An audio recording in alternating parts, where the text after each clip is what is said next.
Hello दोस्तों, good evening. आज का कहानी है खुली आंखों के सपने। सबसे पहले बड़की भौजी को फ़ोन करके मैंने उनको बताया कि आपकी तरह आज मुझे भी बेस्ट टीचर का अवार्ड मिला है और इस पुरस्कार का पूरा श्रेय आपको जाता है। आपने मुझे सिखाया कि परिस्थितियों कितनी भी मुश्किल क्यों न हो, अपनी आंखों के सपनों का त्याग मत करना। मैं आपके ही कदमों के अनुसरण करके यहाँ तक पहुँच पाई हूँ। शिक्षिका बनना या अवार्ड मिलना आज बहुत आम बात है, पर बड़की भौजी के लिए शिक्षिका बनना किसी कंपनी का सीईओ बनने जितना प्रयासपूर्ण था। और मेरे लिए भी फ़ोन रखकर मैं मुड़ी ही थी कि मुझे अपने पति की आवाज़ सुनाई दी। ये क्या हालत बनाकर रखी है अपने सर्टिफिकेट्स की। मैं मन ही मन मुस्कुराई। यह हर बार का है। मेरे पति हर बार पूछते हैं आखिर क्यों मैंने अपने सर्टिफिकेट को इतनी बदतर हालत में रखा है। मैं क्या कहती हूँ। मैंने अपनी एक चचेरी भाभी को निराशा में डूब कर अपने सारे सर्टिफिकेट को चूल्हे में जलाते देखा था, तो मेरे मन में मेरे प्रमाण पत्रों को लेकर कोई हर्ष या गर्व के भाव नहीं थे। बस यही भाव थे कि हाँ ठीक है, पढ़ लिया, हो गया, इनको क्या संभालना, बाद में किसी काम तो आएंगे नहीं। क्या पता इनकी नियति भी किसी चूल्हे में जलना ही हो, तो इनका मुंह क्यों लगाना। घर में पढ़ाई का माहौल तो था, पर यह मानसिकता भी थी कि पढ़ लिख कर भी घर गृहस्थी ही तो संभालनी है। वह तो भला हो मेरी इन्हीं बड़की भौजी का, जिन्होंने मुझे समझाया। बात में मेरी शादी के 1-2 साल बाद ही मैं माँ के घर पर थी और बड़की भौजी मुझसे मिलने आई थी। माँ मुझे सर्टिफिकेट प्रमाण पत्र संभाल कर रखने को बोल रही थी और मैं माँ को बोल रही थी कि जाने दो ना, पड़े रहने दो, ये मेरे किस काम के। आपके प्रमाण पत्र आपने इतने संभाल रखे तो आज किस काम के। वो दीदी लोगों के सारे प्रमाण पत्र भी यही चाची लोगों का पास ही पड़े हैं। मुझे भी लगता है कि ससुराल में मुझे काम करने की इजाज़त नहीं मिलेगी। तब बड़की भौजी ने मुझे समझाया था, दूसरों के सपनों के साथ क्या हुआ, इससे डरकर तुम सपने देखना बंद मत करो। अगर तुम्हारा कोई सपना है तो तब तक कोशिश करो जब तक वह पूरा ना हो जाए।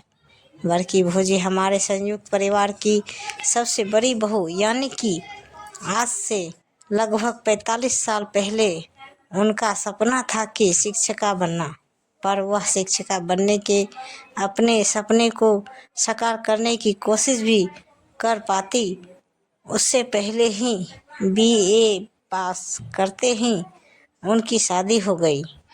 शादी होने के बाद पति और परिवार को नौकरी के लिए सहमत करने की उनकी सारी कोशिशें व्यर्थ हो गई। शायद वह प्रयासरत भी रहती, पर भगवान भी अर्घा लगाने में पीछे कैसे रहते।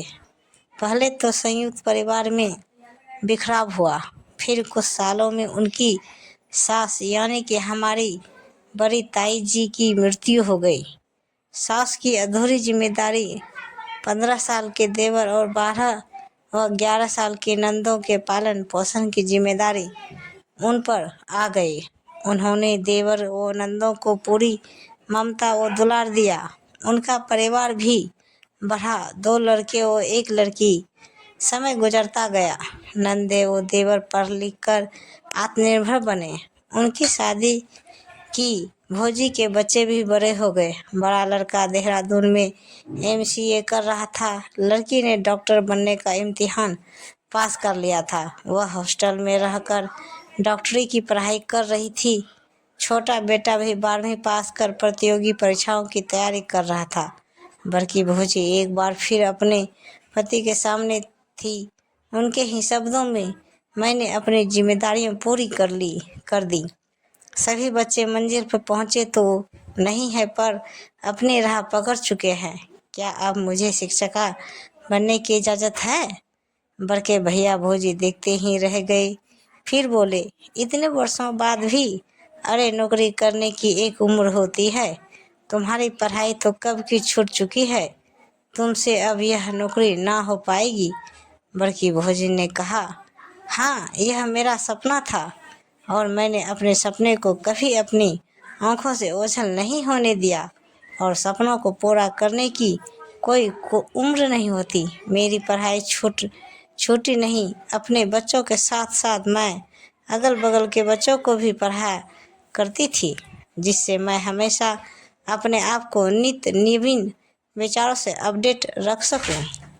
अब बड़के भैया के पास ना बोलने का विकल्प ही नहीं था। बड़की भौजी के पास ही एक स्कूल में पढ़ना शुरू किया, साथ ही साथ MA BEd किया।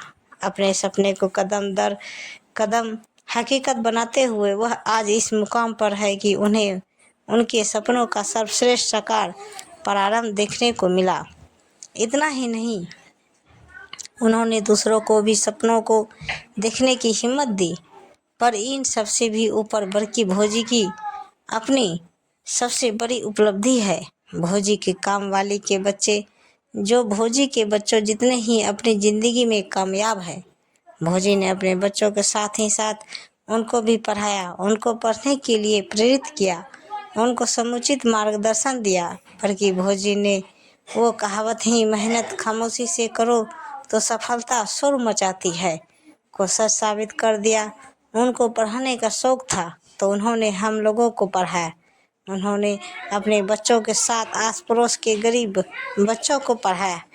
उन्होंने अपनी ज़िंदगी के 25-30 साल सपने ना पूरे होने की हताशा निराश में डूबकर नहीं बिताए, ना ही अपने आप को, परिवार वालों को या भगवान को कोसते हुए निकाले, बल्कि उन्होंने अपने सपनों को पूरा करने की दिशा में एक सार्थक पहल की।